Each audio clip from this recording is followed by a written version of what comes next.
and nobody in the hospital system offends me, and I don't offend them, so we all live in harmony. But I understand how that can be a problem, because I have to take care of lesbians and homosexual men and people of all kind of races, and I'm very overt about sharing the gospel. And I'm certain that one day that's going to cause a problem for me. But I've already made up my mind that I'm willing to walk away from that job because I'm not ashamed of the gospel. Okay? And Christian people have to make up their minds up front that they're willing to walk away from any job and trust the Lord to take care of them.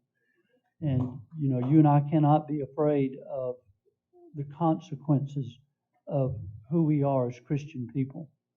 And no job is worth compromising my convictions about the gospel. And if we're afraid of being fired, then we just need to go find a job somewhere where I'm the boss and I'm the employer.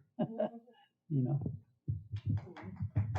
One of the things, if I may add to this, what the public can do, and what I have done, is not going to break any company. I don't do business with those people. I try to shop elsewhere or buy the other product. I can tell you it's not new either. My husband works for Duke Energy for 35 years. And back in 1995, he came home and told me, he said, you're not going to believe what we just had a meeting, I guess what you would call a staff meeting or whatever at Duke Energy. And the first thing out of the speaker's mouth was, my husband said that they looked around the room and they said, there's entirely too many white people in here. That was back in 1995. And he said that he didn't say anything until later when the guy came by his office and he said, what'd you think about the meeting today or whatever? And my husband told him, said, I didn't like it at all.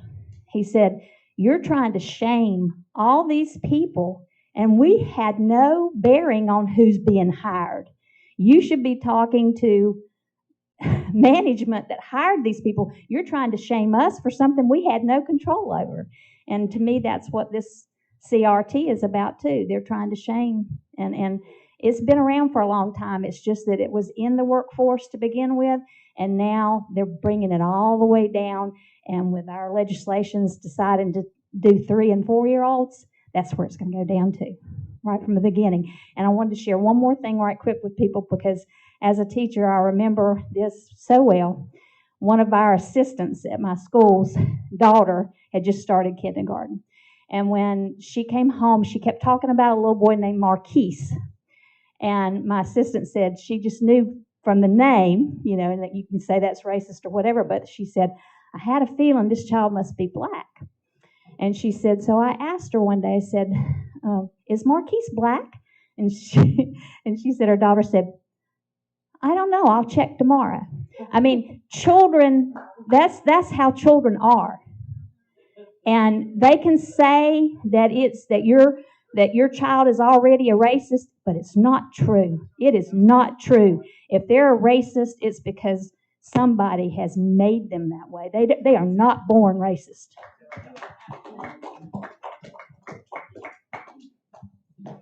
I think we all agree that our public school system is broken and it's not going to be repaired anytime soon. So what organizations exist and what can government do to promote homeschooling? I've talked to, I know my son about my grandchildren and all this, and it's very difficult for people to find out what homeschooling organizations exist. And let's face it, it's very expensive. So what can y'all tell us to do about that? I'd like to address this. I'm a homeschool mother. I have a 5.5-year-old and a 1-year-old. I was kind of, I'm sorry, hang on. Your first question was, How do parents find the organizations that where to go to check into homeschool? okay. So you can go to schomeschooling.com and they have a lot of resources on their website for homeschooling in South Carolina. Homeschooling is not expensive, and it doesn't take the time that a lot of people think that it does. You can also visit uspie.org to learn about homeschooling. You should start to go to your local school board meeting. Go to your school board meetings, see what your local school board representatives are talking about, what they're adopting, the policies that they support, the policies they don't support. You need to be there so that they know that people are watching them. Get in touch with a local homeschool co-op in your area. The people that have been the most helpful to me with homeschooling are other homeschool mothers. If it weren't for other homeschool mothers, I probably would have thrown in the towel and sent my children somewhere. I don't know.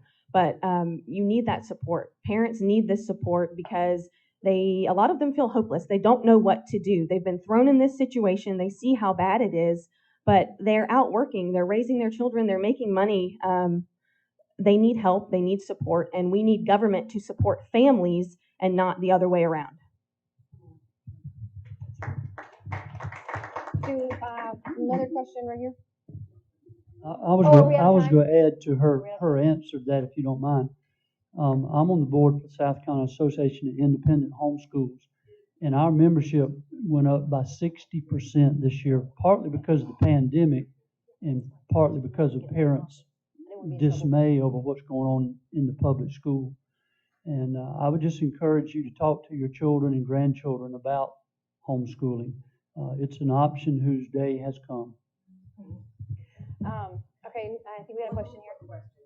I'm hearing everything y'all are saying, and you're saying it's starting possibly out of the universities with the training of the teachers.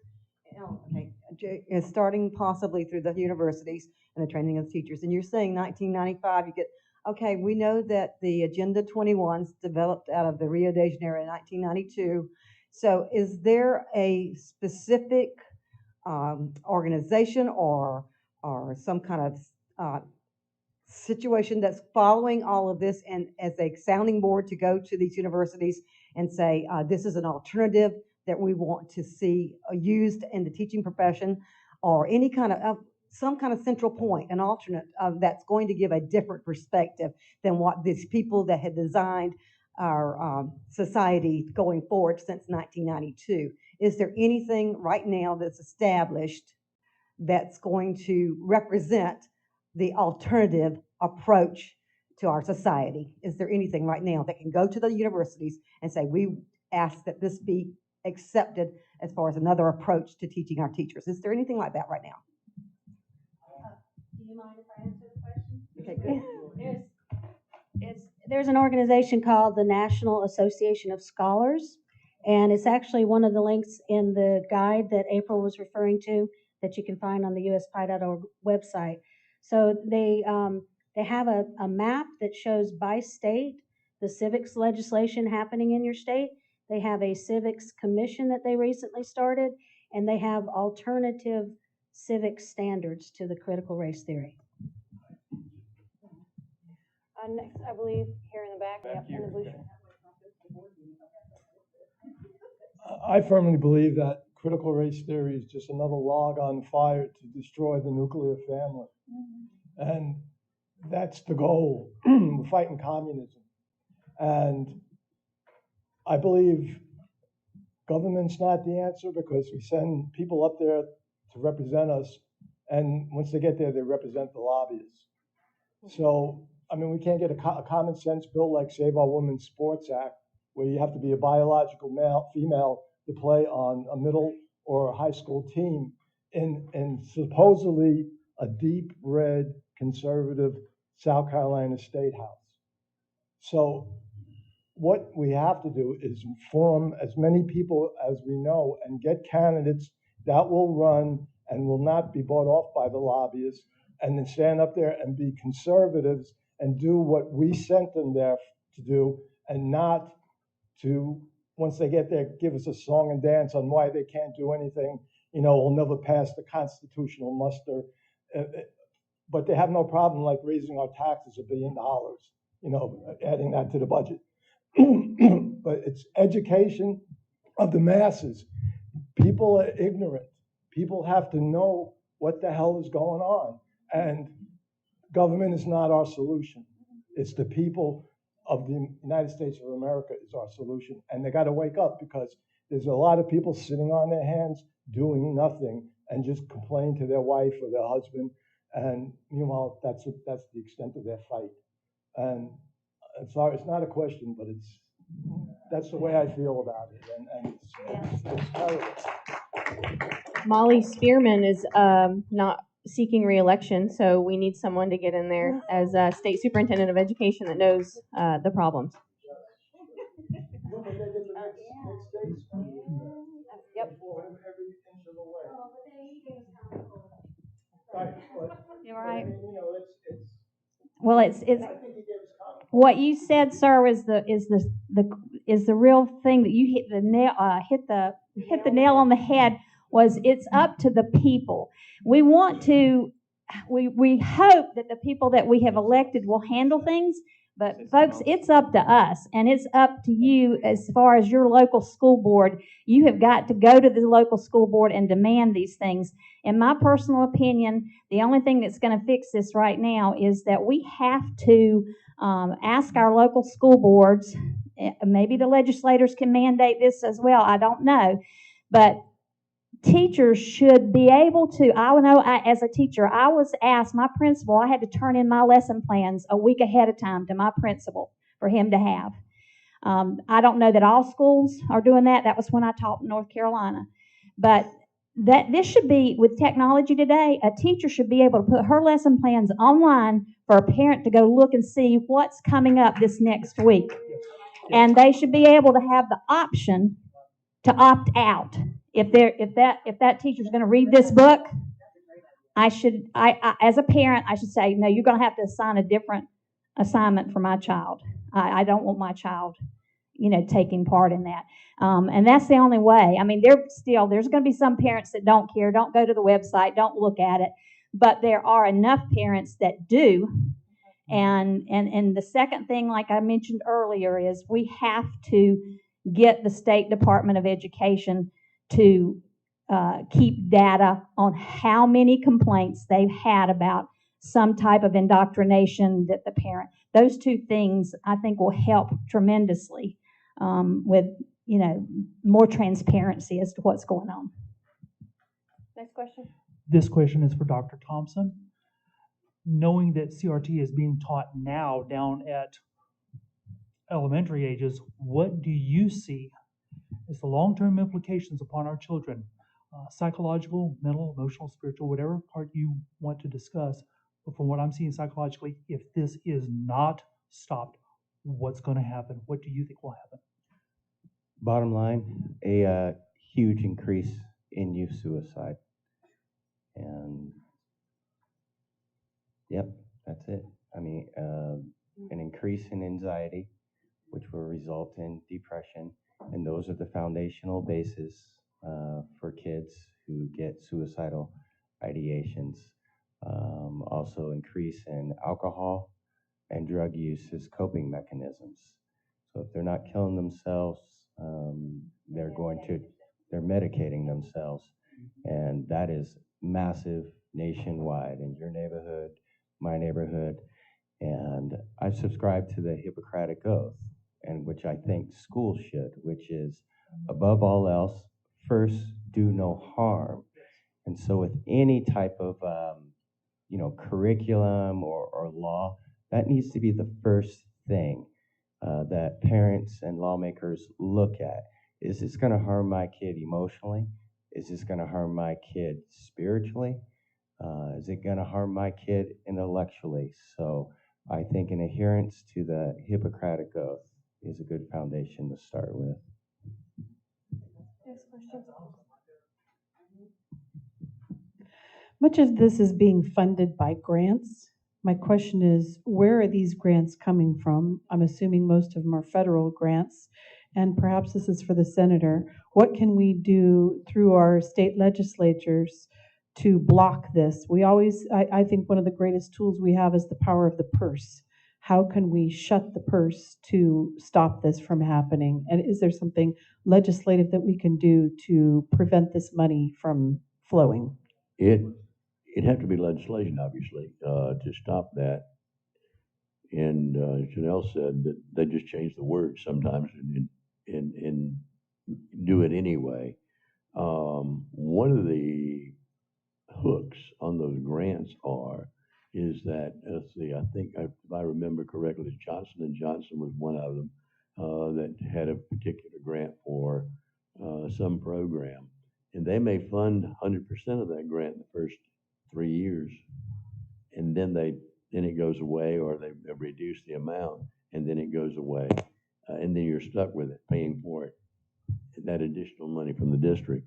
And it's so hard for the school system, for some reason, to turn loose of a program that they have had in place for so long, that even when it needs to be replaced, they just don't do it. It would take legislation. It would be hard to, I'm not saying it's impossible, and I'm for it, but to wordsmith it correctly to get around all the nuances of changing the vernacular. Have you looked at Idaho's legislature that did pass and the governor did sign just recently? It started out really strong, saying if critical race theory is taught, we will not fund higher education. They had to take it back down to, if you will not teach both sides of the story, we will not fund you, which I think that's an easy one to get around. But at least there was a good attempt made. I think defunding is going to be the answer. And to look at both sides of it, when you defund something, they start crying, oh, you're hurting our children. Well, we know it would not be. It would, take this away, it wouldn't hurt the children and do them good. But that's what they cry. I disagree that the defunding is going to do anything. I honestly do. You've got Fortune 500 companies, Bill and Melinda Gates. You've got Black Lives Matters. You've got all these so-called 501c3s. They'll fund it. And they may fund it 100%. Exactly. And if they tell my school district they can't, but my school district wants to, they'll use your county tax money to do it. I mean, they'll find a way. Like I said, we're in stage 4 cancer, and it's going to take parents. Parents have got to go to their local school boards, and they've got to go in huge numbers, or nothing will change. I would really like to mention something. So this past month, the Biden administration, the Department of Education issued rules and regulations for a grant that if states and local education agencies accept the money, they have to teach culturally responsive education and curriculum. There's also federal legislation called Save Democracy Act of 2021 that would allot $1.4 billion for critical race theory teaching. If states would stop accepting federal money, then they wouldn't have to comply with any federal regulations. It's much easier to get a hold of your local school board member than it is to get someone who's 2,000 miles away in Washington, D.C. In South Carolina, USPI is actually working with we got some legislation that was proposed for the Legislative Audit Council. It would require them to do a cost-benefit analysis to see how much money we get from the federal government and how much we spend every year complying with all of those regulations, which includes critical race theory, data collection, LGBTQ+, Common Core, I mean, you name it. So if we stop accepting the money, then we would have a lot more freedom.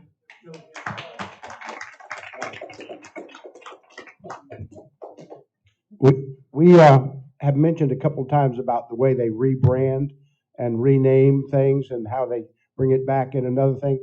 And, Henry David Thoreau said that for every 1,000 that are hacking at the branches of evil, there's one that goes after the roots. The question is, how far back do we have to go before we actually find the real root? And I think I can tell you a good stopping point, even though it didn't really start with the Communist Manifesto. There's stuff that goes back before that, but what we're seeing is a rebranding of an old strategy, which is class struggle. The class struggle that was originally presented in the Communist Manifesto was between the proletariat and the bourgeoisie, based on an economic class struggle. And that doesn't work in all instances. If you don't have a fixed aristocracy or a caste system or something, and your grandfather was a poor immigrant and your father was a young professional and you were a doctor or a lawyer, your family has all the classes in it in 3 generations, and your children may grow up in the lap of luxury and wind up blowing away all the family fortune and wind up being working class again. There's not a lot of communist books that I promote, okay? But I've got one in my hand. You don't have to believe what the John Birch Society tells you about this. You can listen to what the communists say about it. The communists have training manuals where they actually teach their own people how to do what's happening in this country right now. And what I've got in my hand right here is one that was written 70 years ago in Czechoslovakia by a man by the name of Jan Kosak. This edition is a newer edition. The old originally published, you can't get $1,000 right now. Okay, but this one is selling on Amazon and eBay. Can you show us? Okay. What's the name? Yeah, there's a whole stack of them out there. And not a shot is fired. There's a stack of them on the table outside, and they don't cost $1,000. And I'm going to read one paragraph out of the introduction to this edition. I'll just read one paragraph out of the introduction. The original Marxist class struggle was founded on the basis of economic class. The proletariat, also known as the working class, were pitted against the bourgeoisie, who are the property owners. The full meaning of class struggle on the basis of economic class works well where there's a fixed aristocracy or a bourgeoisie class. The full meaning of class struggle on the basis of economic class is difficult in countries where there's free movement between classes. If the grandparents were working class, the grandchildren are bourgeoisie. The full meaning of class struggle on the basis of economic class becomes futile. The modern Marxist class struggle often foments conflicts on the basis of many other types of division. Every type of division of the targeted victims of conquest is exploited. These include race, religion, language, age, and even gender, among others. Thank you. Questions? More questions. We'll let our panelists. I forgot you, Christopher.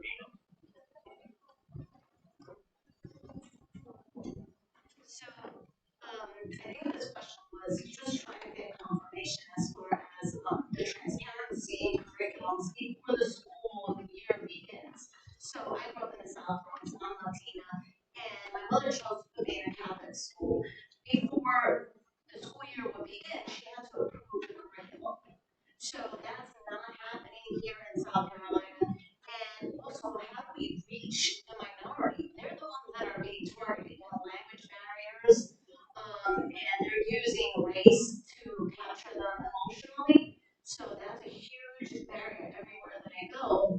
People assume, oh, you're not Latin, no, I am, oh, you're minority because of my skin color, and that's and it's interesting to me that I don't see a lot of minorities in these discussions, which are relevant to them tremendously. So just getting your point of view on that.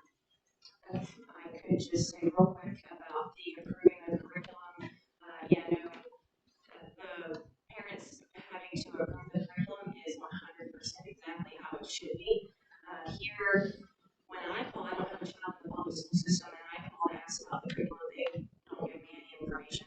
But a parent should be able to call up to the school district office at any time and be able to see any part of anything that is being taught to their children in the classroom.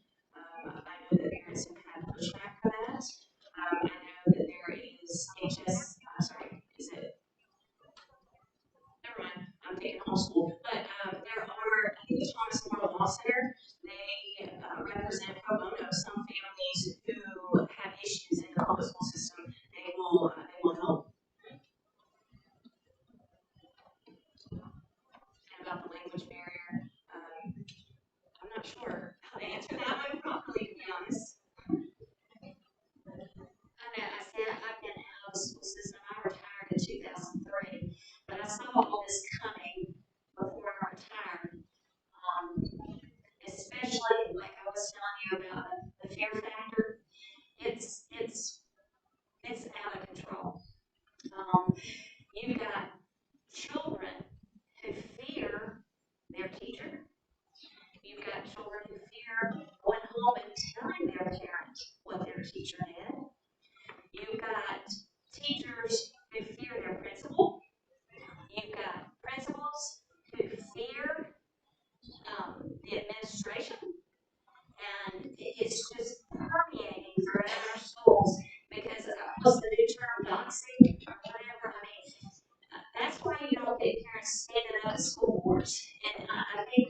against things. So there's a big fear factor that, and I honestly don't know how you address that other than courage. You've got to stand up and do it anyway.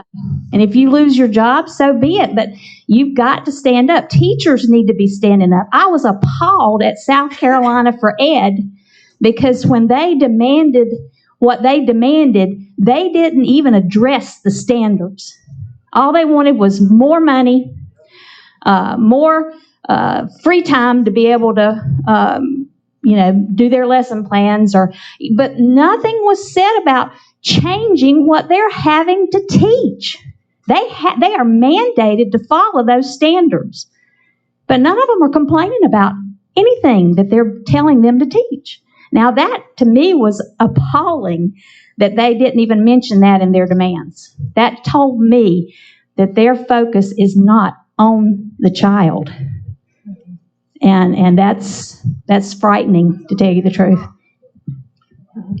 Can I add this? Last year, COVID messed things up and in the time frame here. But when we discussed the educational reform bill, it had some good things in it. It didn't pass. It was debated primarily by one person taking the podium with the numbers of amendments. I think 8 weeks, and it was just watered down to nothing, which it didn't pass anyway. But I will say this: it was in those 8 weeks, all the emphasis was on teachers. Not one time did I hear students being the priority of what the public education system is all about. Now, teachers are important. They're employees. But let me tell you this, too. I was on the Education Oversight Committee. We did surveys, had surveys done. The teachers' number one complaint is they did not get the support of the administration, which goes back to what you said. They're intimidated and they're afraid of them. So,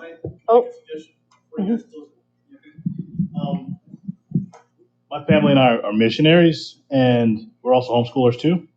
And if I can make a suggestion, I don't know if you guys are missionaries or homeschoolers, but it takes a lot of our time to do those things.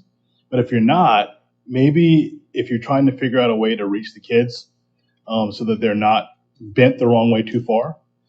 Generally, the missionary approach we take in Pakistan, Costa Rica, we don't take it in our neighborhoods.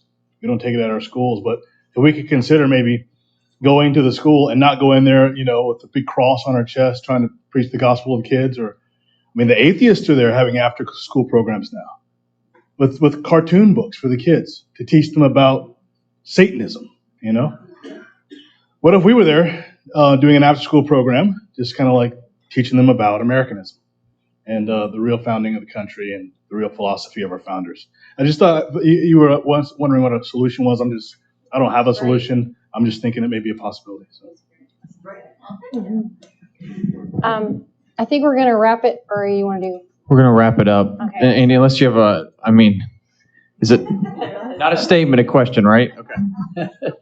No, I just want to give a personal example, of someone who homeschooled their children, grandchildren, at their table, my wife.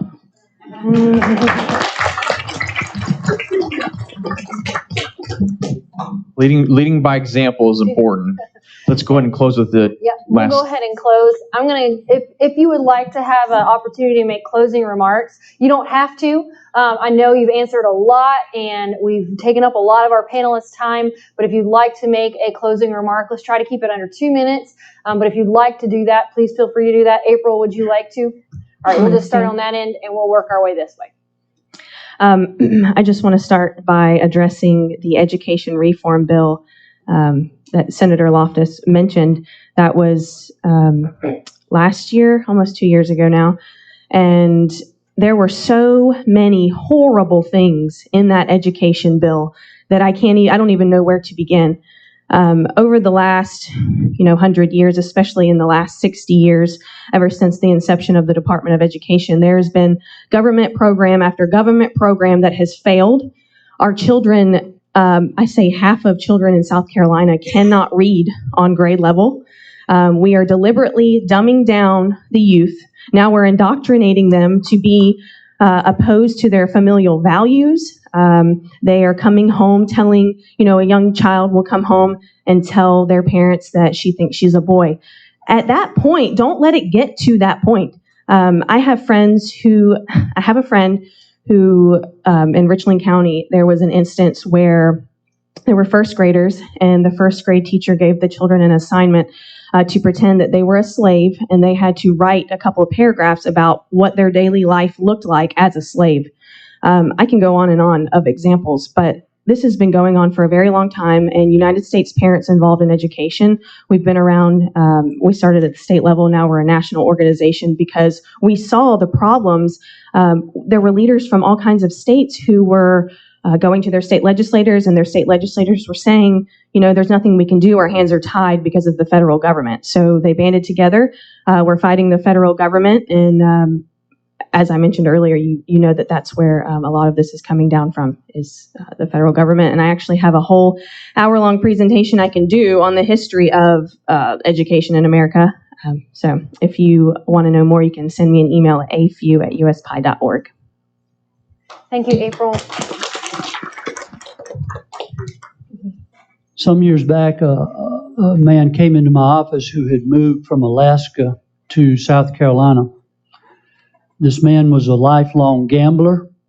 He was a womanizer. He abused alcohol and drugs. He thought that abortion was the best thing that had ever happened for women. And he was living with a woman who was not his wife. In fact, he'd been married 5 times. And I had the privilege of leading this man to faith in our Lord Jesus Christ. And over the next 6 months, the Spirit of God totally transformed his life. He quit gambling. He told the woman who was living with him that unless she became a believer, she would have to go back to Alaska. And in fact, he bought her a one-way ticket back to Alaska several months later. He went with me to a pro-life rally. And on the way, he looked at me and he said, "If all of my old friends could just see me now." And I said, "Why?" And he said, "Look, I thought that abortion was the best thing ever for women. And now look at me, I'm going to a pro-life rally with a bunch of fundamentalist Baptists." What happened to this guy? That's right. The Spirit of God transformed his entire life. Now, let me ask you a question. How do you eat an elephant? How do you transform the heart of a nation? One person at a time, one heart at a time. You see, every one of us has a liberal, left-wing, woke neighbor, family member, or friend. And let me challenge every one of us not to defriend that person. Make him your friend. Love him in the name of the Lord Jesus Christ. Share the gospel with him. I'm not ashamed of the gospel, for it's the power of God unto salvation to the Jew first and also to the left-wing liberal. Y'all see what I'm saying? And the Spirit of God can transform the heart and mind of every person. And it's up to you and me to speak the truth of the gospel into their lives. Amen. Thank you for having me. I was sitting here and I was just thinking, I'm the only one with the accent here. We all thought your accent was charming.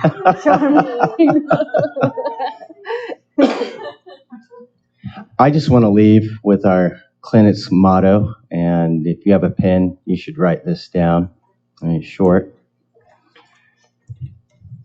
Parents are and must always be the resident experts of their own children. And I'll repeat that. Parents are and must always be the resident experts of their own children. And even though we're doctors and we have parents coming in, we treat the parents as experts. And that's what teachers and the educators need to do. The parents know their children more than the 12 years of schooling that I took, more than the 8,000 hours of clinical training. Despite all of that, when I'm sitting in front of a parent, or my wife or my clinicians are sitting in front of a parent, they are the reservoir of wealth. They are the resident experts of their children. And you need to take that mantle upon yourself and do not release that to anyone, whether it be a teacher, an educator, a local politician, Dr. Fauci, anybody. You are the resident expert, and thank you for having me. God bless you all. I appreciate being here, and we got a lot of problems out there. I have found Greenville County has a lot of a system where students can go, and seat time available to a school where the parents choose for them to go. We've been privileged to find a couple of schools that I'm sure some of this is going on maybe with the teacher or two, but there are some good teachers out there in the public system. They're just afraid to say anything. They're afraid to speak up. So anyway, we can encourage those people. Let's do so and support them, and still fight the fight with the administrators and the others that are there. Thank you again for what you're doing. We've got to speak up. It is like he said, we eat an elephant one bite at a time, and that's what it's going to take in whatever we are doing. Racism and slavery have existed since the beginning of time. We're not going to fix that with just getting rid of this curriculum, but we just got to work at it piece by piece. We got to look at the individual character of the people that we are dealing with as a human being created by God, and God has a purpose and plan for each and every one of us.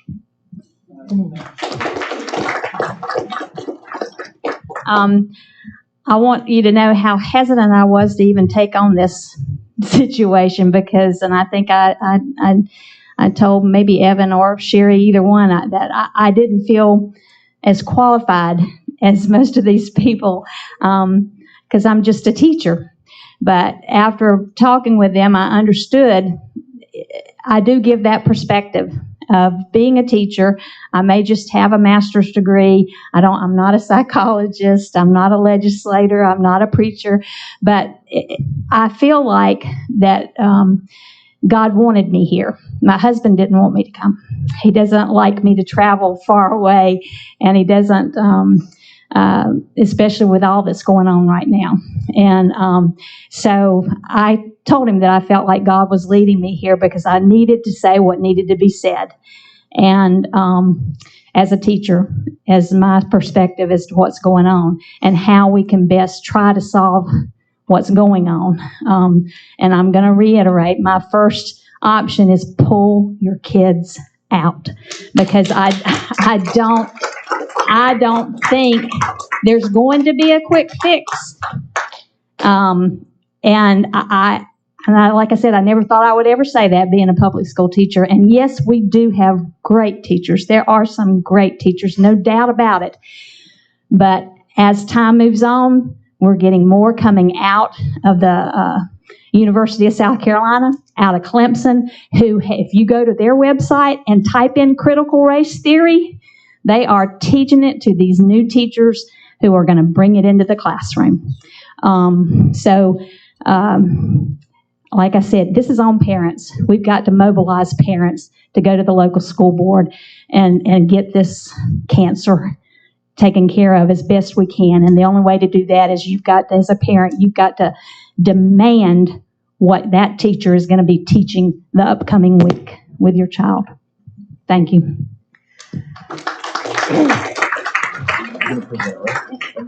All right, we have a special presentation. Sheriff Hughes is going to come up here with me. And I'm going to need let's see, it's for Senator Loftus. So if everybody here, I need a place where we can, how about up here? Come on up here. This will be best. And Senator Loftus, on behalf of the John Birch Society and United States Parents Involved in Education, we wanted to honor you today for your long history of work in the government, protecting children from the types of things we talked about today, and particularly this year for sponsoring the restoration of, I missed the name, Restoring America's Foundation Act and the amendment to the budget to cancel CRT. We thank you and we honor you tonight. Thank you so much.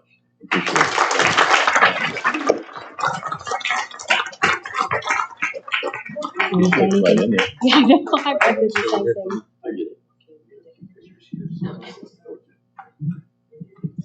Let's stand over here. we got plenty of video cameras. Do we have a photographer? Somebody can take a picture of that one right there. If you would snap some photos, and you can always hashtag AmericanNest, and that way we know where they're at. It's so much social media. It's dim. I don't know what it's. And thanks to everybody doing video. I mean, it's incredibly hard to do what you're doing. All right, he's got it. Yeah. Lots and lots of smiles.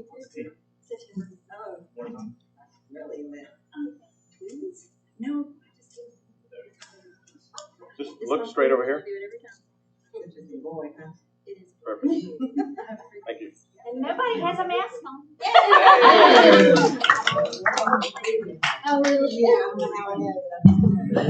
All right, we're going to break for 10 minutes. If you would, look at the Birch books over here in that corner. There's Birch books outside. If you got some money, buy some books, take some home. We will do the next panel in about 10, 15 minutes. Grab some coffee, drinks, whatever you want to do. And we are going to combine our last two panels to be in one so we get out of here in time. We extended that one, and that was because it was going so good. I did not want to